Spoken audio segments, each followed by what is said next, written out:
Welcome to the Mini Book Podcast, African American Books Edition. Today we are looking at a seminal work in the field of intellectual history, The Black Image and the White Mind. The Debate on Afro-American Character and Destiny, 1817-1914.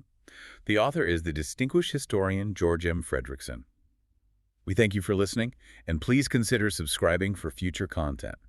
After hearing this podcast, we would encourage you to go out and purchase this book and support the author. It really is a foundational text. I mean, if you want to understand the intellectual architecture of American history, this is one of those books you just have to grapple with. Absolutely. And before we get started, I want to state clearly that the voices you are hearing come from AI, but the content comes straight from the book. We feel that this is a great way to learn about African American history. It certainly is, and what a book to start with. Exactly. So let's get right into the material.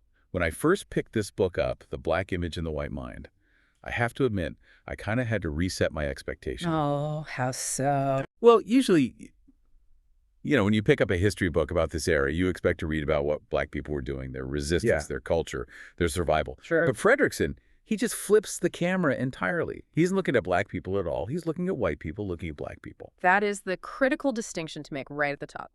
This is what we call intellectual history.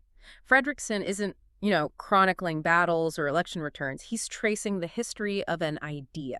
An idea. Yes. He argues that the Black person in the 19th century white mind wasn't a real human being. Not really. It was a projection, an image constructed to serve the political, social, and psychological needs of the white population.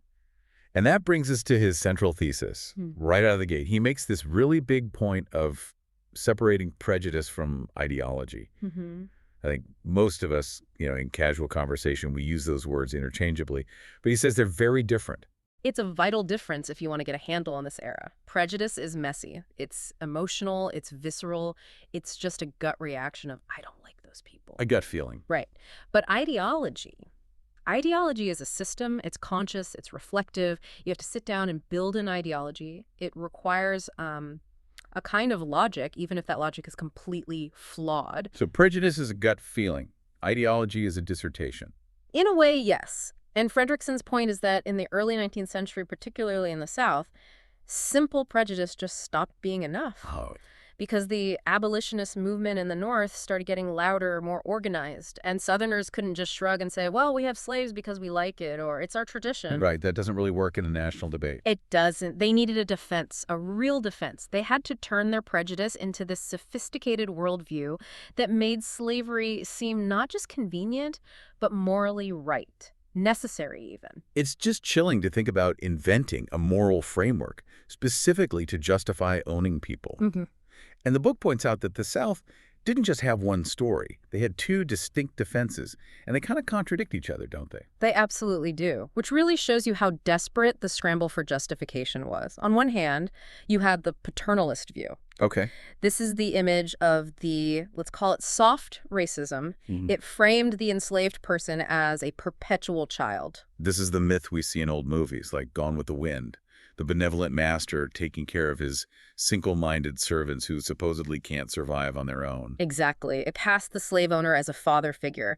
The argument was, we aren't oppressing them, we're protecting them from a world they aren't equipped to handle. But there was another much harder ideology running alongside that, something Frederickson calls Herrenvolk democracy. We need to pause on that word, Herrenvolk. It's a very loaded term. It makes you think of 20th century Germany, not 19th century Alabama. The connection is real, linguistically.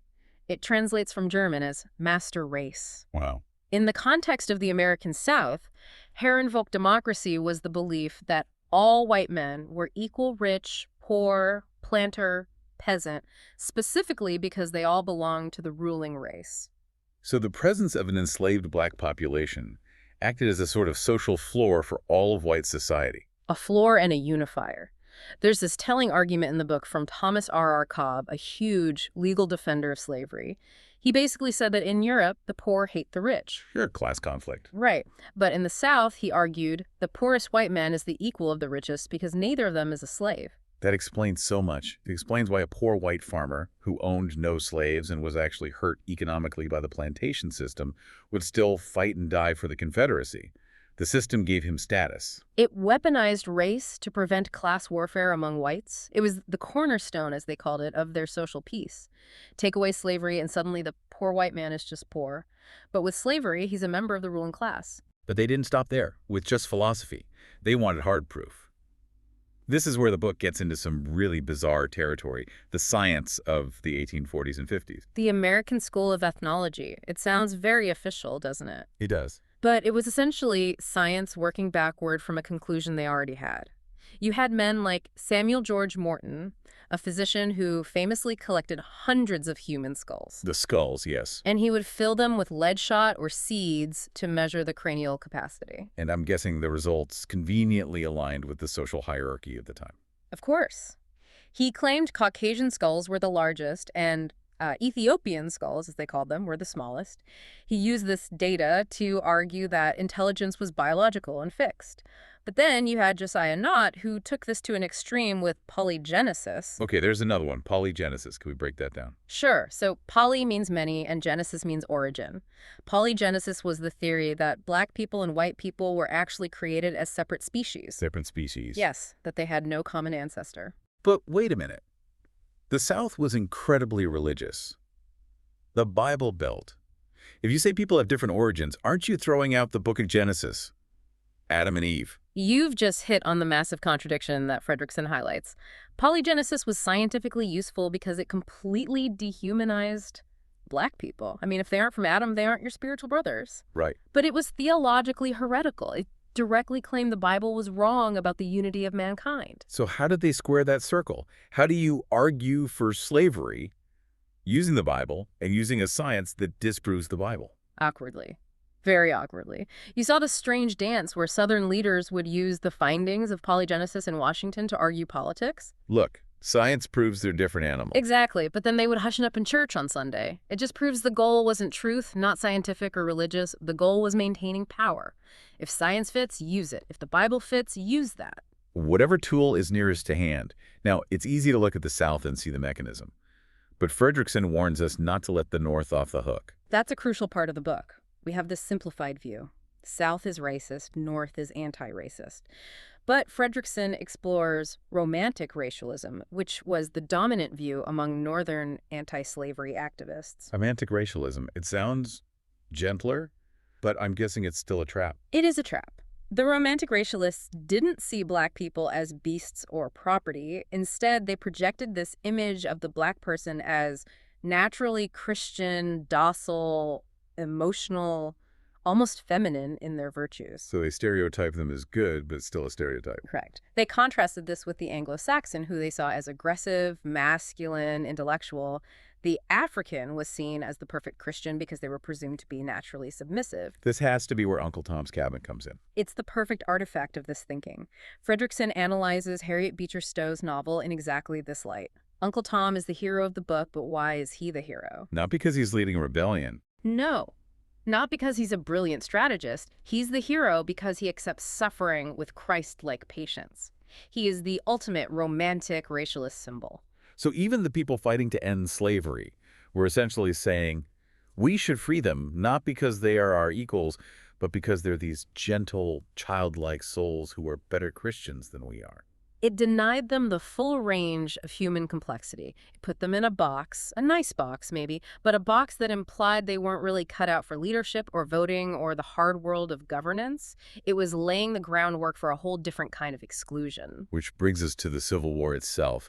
And there's this story in the book that honestly blew my mind, the miscegenation panic of 1864. I didn't even realize the word itself had such a specific birth date. It's a fascinating and kind of terrifying case study in disinformation. Before 1864, people used words like amalgamation or mixing. But in the middle of the war, leading up to the election, an anonymous pamphlet appears in New York called Miscegenation. And it looked like it was written by a radical abolitionist. Yes, and it was arguing for race mixing. Aggressively for it. It argued that mixed-race people were superior and that the Republican Party's secret goal was to encourage intermarriage to create a new, stronger American race. In 1864, that must have been just absolutely radioactive. Oh, it caused total hysteria. It was pinned on the Republicans to terrify white voters. But here's the twist. It was a hoax. A hoax. A complete fabrication. It wasn't written by abolitionists. It was written by two anti-abolitionist Democrats, men named Crowley and Wakeman. So it was a false flag operation. A classic dirty trick. They wrote the most extreme thing they could possibly imagine, confirming every white anxiety about what freedom for black people might look like, to sabotage Lincoln. And the fact that it worked so well that it literally coined a term, miscegenation, that defined American law for a century, just shows how deep that fear went. It feels incredibly modern, fabricating a culture war issue to swing an election. So the war ends. Slavery is abolished. You would hope these toxic images would fade away. But Fredrickson argues the opposite happens. The images actually get darker. Much darker. And to understand why, you have to follow the money. During slavery, the paternalist image, the slave as a child, was dominant because the slave was an asset, an investment. You don't break your own tools? Exactly. You have a financial interest in their survival. But once black people were free, that financial incentive for white elites to keep them alive and healthy, it vanished. And the intellectual framework shifts from the Bible and skulls to Darwin. Survival of the fittest becomes the new weapon. We enter the era of the extinction thesis. And that was promoted by a man named Frederick L. Hoffman, is that right? That's right. Hoffman was a statistician for Prudential Insurance. In 1896, he published this huge study called Race Traits and Tendencies of the American Negro. What did he argue? He looked at the high death rates and disease in the black community after the war and concluded that they were losing the struggle for existence. So instead of looking at poverty or lack of sanitation or the refusal of medical care, he just blamed their biology. That's it. He argued that without the protection of slavery, black people were physically degenerating and would eventually just go extinct. That is a horrifically convenient idea. If you convince yourself a population is dying out naturally, you don't have to spend any money helping them. That was the point. It was a scientific excuse for total neglect. It justified pulling funding from schools, from hospitals. But as we know, the population didn't die out, it grew. And when it became clear they weren't just going to vanish, the image shifted again into something truly violent. This is the turn of the century, the era of the beast. This is around 1900. You have writers like Charles Carroll, who wrote a book literally titled The Negro a Beast, and Thomas Dixon, who wrote The Klansman, which was adapted into the movie Birth of a Nation. The very same. We've moved a long, long way from Uncle Tom at this point. It's the polar opposite. It is. This image portrayed the black man not as a child or a saint, but as a retrogression. The idea was that without the discipline of slavery, he was reverting to a savage, animalistic state. And this image focused obsessively on the black man as a predator, specifically a sexual predator threatening white women. And we have to be clear about the utility of this image. This wasn't just storytelling. This was the justification for lynching. Absolutely. If you paint an entire group of people as uncontrollable beasts, then violence against them, lynching, disenfranchisement, total segregation, it gets framed as self-defense. It's not hatred, it's protection of the community. Fredrickson shows how this beast ideology directly fueled the extreme violence of the Jim Crow era. So where did the moderates of the time go?